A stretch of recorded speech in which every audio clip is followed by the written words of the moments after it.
Hi hello ನಮಸ್ಕಾರ, ನಾನು Deepika. Welcome back to my YouTube channel. ಇವತ್ತಿನ ರೆಸಿಪಿ ಎಗ್ ರೈಸ್ನ ಸಿಂಪಲಾಗಿ ಹೇಗೆ ಮಾಡೋದಂತ ಈ ವಿಡಿಯೋದಲ್ಲಿ ನೋಡೋಣ. ಫಸ್ಟ್ ಒಂದು ಪಾತ್ರೆಗೆ ಸ್ವಲ್ಪ ಎಣ್ಣೆ ಹಾಕ್ಕೊಳ್ಳಿ. ಅದಕ್ಕೆ ಸಣ್ಣದಾಗಿ ಕಟ್ ಮಾಡಿ ಇಟ್ಕೊಂಡಿರೋ ಈರುಳ್ಳಿ ಹಾಕಿ ಈರುಳ್ಳಿನ ಚೆನ್ನಾಗಿ ಆಯಿಲಲ್ಲಿ ಫ್ರೈ ಮಾಡ್ಕೊಳ್ಳಿ. ಅದು ಕಲರ್ ಚೇಂಜ್ ಆಗಬೇಕು, ಅಲ್ಲಿ ತನಕ ಚೆನ್ನಾಗಿ ಫ್ರೈ ಮಾಡಿ. ಅದಕ್ಕೆ ಒಂದು 3ರಿಂದ 4 ಹಸಿಮೆಣಸಿನ್ಕಾಯಿ ಹಾಕಿ, ಅದಾದಮೇಲೆ ಸ್ವಲ್ಪ ಟೊಮೊಟೊ ಹಾಕಿ, ಇದು ಮೂರನ್ನು ಆಯಿಲಲ್ಲಿ ಚೆನ್ನಾಗಿ ಫ್ರೈ ಮಾಡ್ಕೊಳ್ಳಿ. 1-2ರಿಂದ 3 ನಿಮಿಷ ಚೆನ್ನಾಗಿ ಫ್ರೈ ಮಾಡ್ಕೊಳ್ಳಿ. ಇದಕ್ಕೆ ತುರಿದಿರೋ ಕ್ಯಾರೆಟ್ ಹಾಕಿ. ಕ್ಯಾರೆಟ್ ಆಪ್ಷನಲ್ಲು, ನೀವಿಲ್ಲಾಂದರೆ ಕ್ಯಾಪ್ಸಿಕಮ್ಮು ಹಾಕೋಬೋದು. ನಾನು ಕ್ಯಾರೆಟ್ ಹಾಕ್ತಾಯಿದ್ದೀನಿ. ನೆಕ್ಸ್ಟ್ ಇದಕ್ಕೆ ರುಚಿಗೆ ಎಷ್ಟು ಬೇಕೋ ಅಷ್ಟು ಉಪ್ಪು ಹಾಕ್ಕೊಳ್ಳಿ, ಸರಿನಾ. ಇದಕ್ಕೆ ಎಲೆಕೋಸು ಹಾಕ್ಬೋದು, ಬಟ್ ನಾನಿಲ್ಲಿ ಹಾಕಿಲ್ಲ.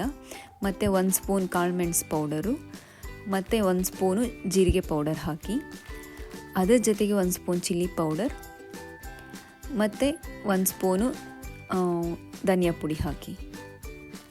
ಇದಿಷ್ಟನ್ನು ಹಾಕಿ ಚೆನ್ನಾಗಿ ಮಿಕ್ಸ್ ಮಾಡ್ಕೊಳ್ಳಿ. ಇದರ ಜೊತೆಗೆ 1 ಸ್ಪೂನು ಜಿಂಜರ್ ಗಾರ್ಲಿಕ್ ಪೇಸ್ಟ್ ಹಾಕಿ, ಇದು ಹಸಿ ಸ್ಮೆಲ್ ಹೋಗೋ ತನಕ ಚೆನ್ನಾಗಿ ಫ್ರೈ ಮಾಡ್ಕೊಳ್ಳಿ. ಅದಾದಮೇಲೆ 2ರಿಂದ 3 ಸ್ಪೂನು ಸೋಯಾ ಸಾಸ್ ಹಾಕಿ. ಅದಾದಮೇಲೆ ನಿಮಗೆ ಮೊಟ್ಟೆ ಎಷ್ಟು ಬೇಕೋ ಅಷ್ಟು ನೋಡಿಕೊಂಡು ಹಾಕ್ಕೊಳ್ಳಿ.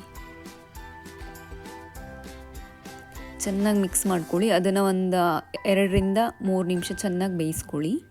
ಅದಾದಮೇಲೆ ರೈಸ್ನ ಹಾಕಿ ಮಿಕ್ಸ್ ಮಾಡಿ.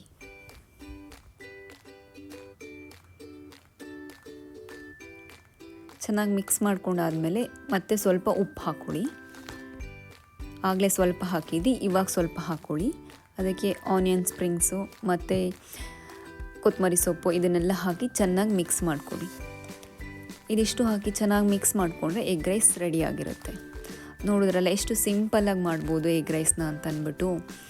ಈ ವಿಡಿಯೋ ಏನಾದರೂ ನಿಮಗೆ ಇಷ್ಟ ಆಗಿದ್ದರೆ ಪ್ಲೀಸ್ ಲೈಕ್ ಮಾಡಿ, ಶೇರ್ ಮಾಡಿ, ಹಾಗೆ ಕಮೆಂಟ್ ಮಾಡಿ. ಯಾರೆಲ್ಲ ನನ್ನ ಚಾನಲ್ನ ಇನ್ನೂ ಸಬ್ಸ್ಕ್ರೈಬ್ ಮಾಡಿಲ್ಲ, ಪ್ಲೀಸ್ ಸಬ್ಸ್ಕ್ರೈಬ್ ಮಾಡಿ. Thank you so much.